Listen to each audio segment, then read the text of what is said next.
Kalau yang di rekod kita ya, dari yang 55 triliun pertama, penyerapannya di Mandiri 100% udah disalurkan, BRI 100%, BNI 68%, BTN baru 41%. Kenapa dia minta lagi ya? Aneh juga dia.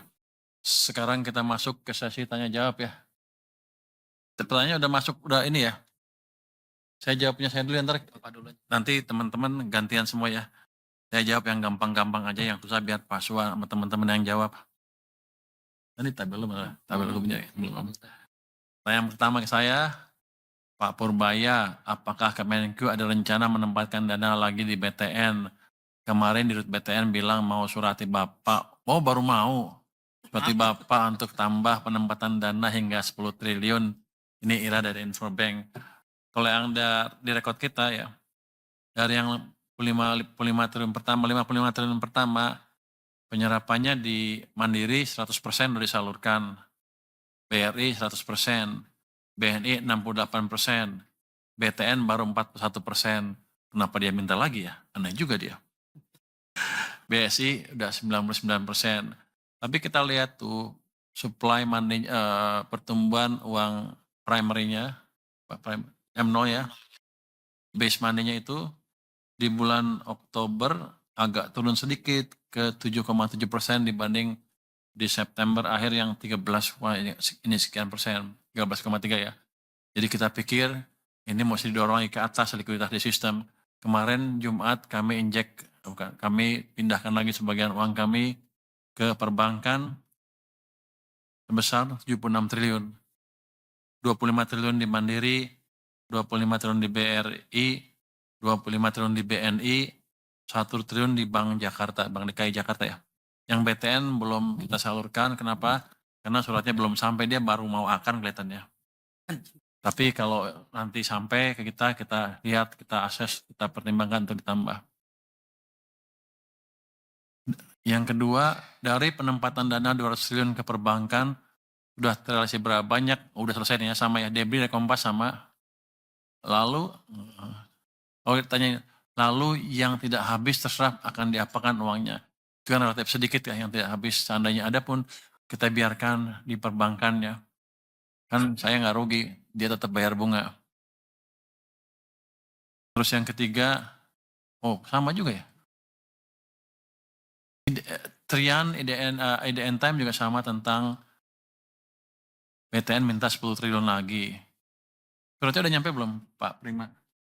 Belum. Jadi dia nekan dari media ya. Ya udah. Dan itu BTN ya. Bilang kalau suratnya udah jadi, nanti kita kasih.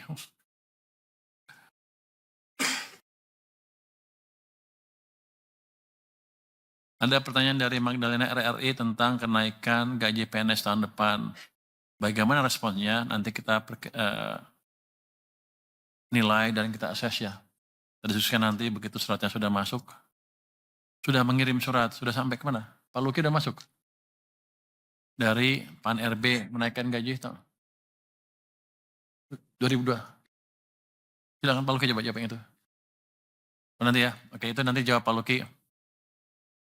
Pak Purbaya, beberapa pedagang thrifting meminta thrifting untuk dilegalkan dan mereka berjanji untuk membayar pajak. Tanggapan Bapak? Tanggapan saya nggak perlu dengan bisnis thrifting. Yang saya kendalikan adalah barang ilegal yang masuk ke Indonesia. Saya akan membersihkan Indonesia dari barang-barang ilegal yang masuknya ilegal.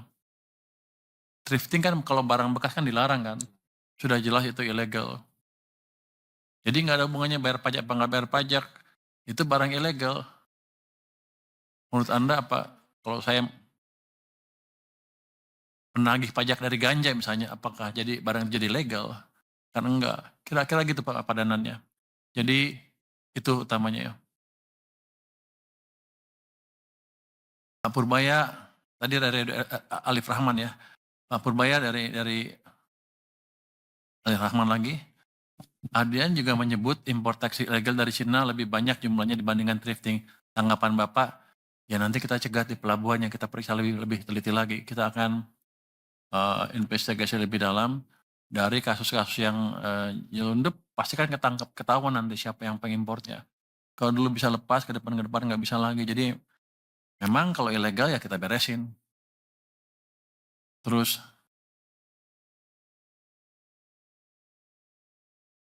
Pak Purbaya anggaran 3,5 triliun rupiah yang dibalikin kementerian lembaga rencananya mau buat apa? Apakah ada lagi yang balikin anggaran? Ini kan belum habis bulannya ya tahunnya. Saya duga sih akan ada yang balikin lagi beberapa sampai akhir November kita monitor. Rencananya ya kita lihat ada nggak yang bisa spend lebih cepat nanti kalau di November, Desember bisa spend kita salurkan ke sana. Tapi kalau enggak ya kita gunakan untuk mengurangi defisit anggaran kita supaya lebih terkendali. Nomor 9, Pak Menkyu, Gubernur BI mengundang Menkyu atau perwakilan dalam RDG setiap bulan untuk sinergi fiskal moneter. Apa urgensinya? Apakah forum KSSK tidak cukup? Grace dari Bloomberg. Kalau kita lihat nih, ini bagus untuk sinergi fiskal moneter lebih dalam lagi. Apa urgensinya?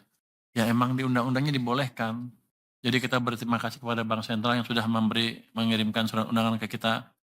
Dan undangan tersebut sesuai dengan Undang-Undang BI nomor 43 ayat 1A, di mana tertulis RDG dapat dihadiri seorang menteri mewakili pemerintah dengan hak bicara tanpa hak suara.